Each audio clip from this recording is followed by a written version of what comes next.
আসসালামু আলাইকুম প্রিয় শিক্ষার্থী, তোমরা যে যেখানে রয়েছো আর এসটি ভিডিও চ্যানেলের পক্ষ থেকে তোমাদের স্বাগত। প্রিয় শিক্ষার্থী, তোমাদের ইতিমধ্যে পরীক্ষা শেষ হয়ে গেছে এসএসসি।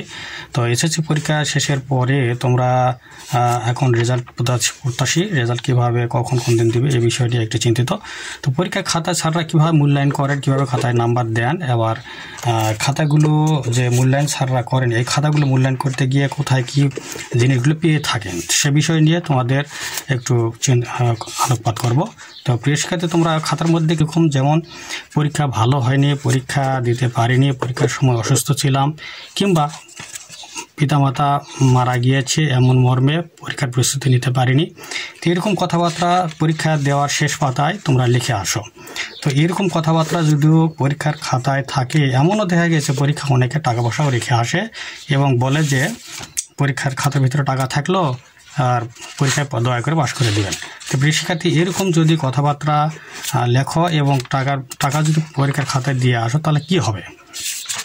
তো এরকম কথাবার্তা এবং পরীক্ষার খাতার ভিতরে যদি টাকা রেখে আসো তাহলে পরীক্ষার খাতা একেবারে কি বাতিল করে দেওয়া হবে, না পাশ করে দেওয়া হবে, না মোবাইল নাম্বার যদি দেওয়া থাকে মোবাইল করে টাকা পয়সা আরও চাইতে পারে কিনা টিচাররা।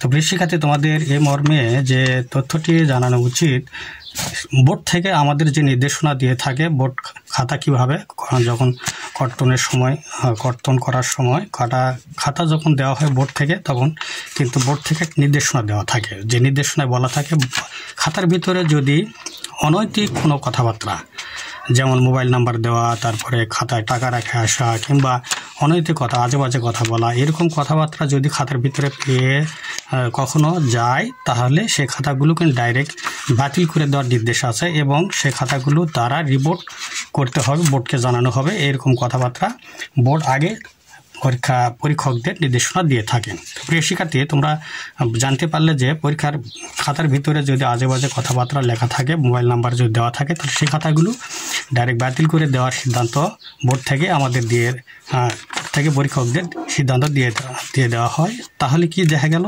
যে পরীক্ষার ভিতরে কথা যদি অনৈতিক কিছু কথাবার্তা লেখা থাকে তাহলে খাতা ডাইরেক্ট বাতিল করে দেওয়া হবে। তো প্রিয় শিক্ষার্থী, তোমরা সেই বিষয়ে সাবধানতা অবলম্বন করবে যে পরীক্ষার ভিতরে খাতাতে কোথাও কোনো অনৈতিক কথাবার্তা লেখা যাবে না। পরীক্ষার খাতার সবসময় নিট অ্যান্ড ক্লিন রাখতে হবে, কোনো আশেপাশে যেমন প্রশ্ন করেছে তেমন উত্তর দিতে হবে, কিন্তু অনৈতিক কথাবার্তা লেখা যাবে না, মোবাইল নাম্বার দেওয়া যাবে না, খাতার ভিতরে কোনো টাকা পয়সাও দেওয়া যাবে না। তাহলে কী হবে? খাতাটা তোমার বাতিল হয়ে যাবে। তাই আজ এ পর্যন্ত, আজ এখানে শেষ করছি। খোদা হাফেজ।